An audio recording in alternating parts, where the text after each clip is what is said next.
I got sick and I couldn't work anymore. I was on oxygen therapy, and I had two blood clots within a year's time, and I couldn't work anymore. And I was so devastated because I graduated from college, got my associate degree in medical assistance, and I was going to get a job, you know, in my during my career, but that didn't happen. And I always loved, helping people. So God gave me a different way of helping people when I was sick. Started writing.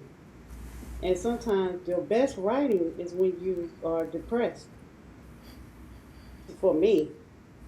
And it took off from there. I tell you, writing has definitely been an outlet to help me release some of the things that has tried to come upon me. Depression being Hmm. one of those things, because I truly didn't know that I was battling depression. Depression just it showed up again when I went through domestic violence, not knowing that I had been struggling with it since I was 16 years old. Wow. Never really grieving the loss of my mom, Hmm. and just a lot of stuff that happened back to back, back to back, back to back.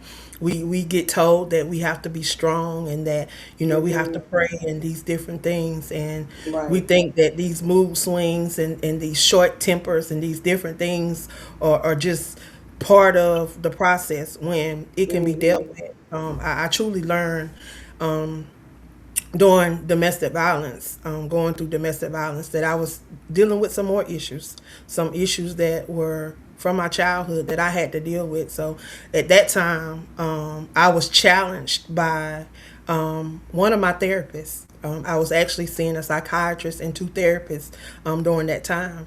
And one of my therapists, she challenged me to write. She challenged me to put those things down, those thoughts down on paper. Hmm. And I tell you, being able to write and release some of those things was the most powerful thing that I was able to do, because I was able to write down things that sometimes I wasn't able to tell somebody, you know? Right. So Hmm. it definitely has been a way for me to release Amen. and to let those things, come off of me. Even if I Right. threw it away, I had an opportunity to let it go. As people would say, let it go. So I had that opportunity. You are one of the 2026 Aspiring Authors Magazine Poet of the Year nominees.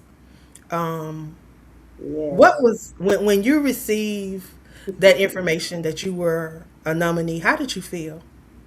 I was excited, and I'm like, me? I mean, I was like, what, me? I'm a nominee? It feels good to know that somebody is watching you, even though you don't think nobody is. There is always somebody watching you, and to have somebody be, inspiring somebody else with my story, with through my poetry. It's a blessing. It is. It's truly a blessing, and I appreciate this so much because I'm like, I was just stunned. Like, really? Wow.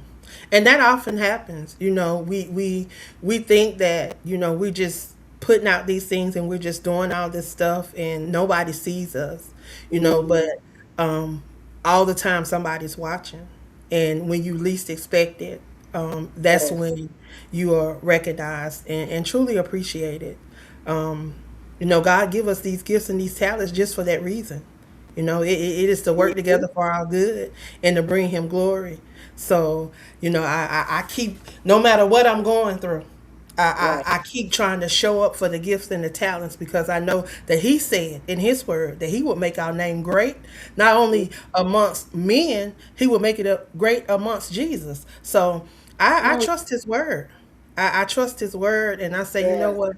I'm going to show up even when I don't feel like showing up, Right. because He's Hmm. put me in a position to be a leader and that somebody is watching. If I don't show up, then that may discourage somebody else for showing up. So Right. I'm glad that you are showing up. I'm glad that you are showing Yeah. up in so many ways. So many Thank you. ways. You mentioned that you are a creative director for Tears to Purpose monologue ministry. Yes. What is that like? Oh, it is. It's amazing. I get to help out with monologues. I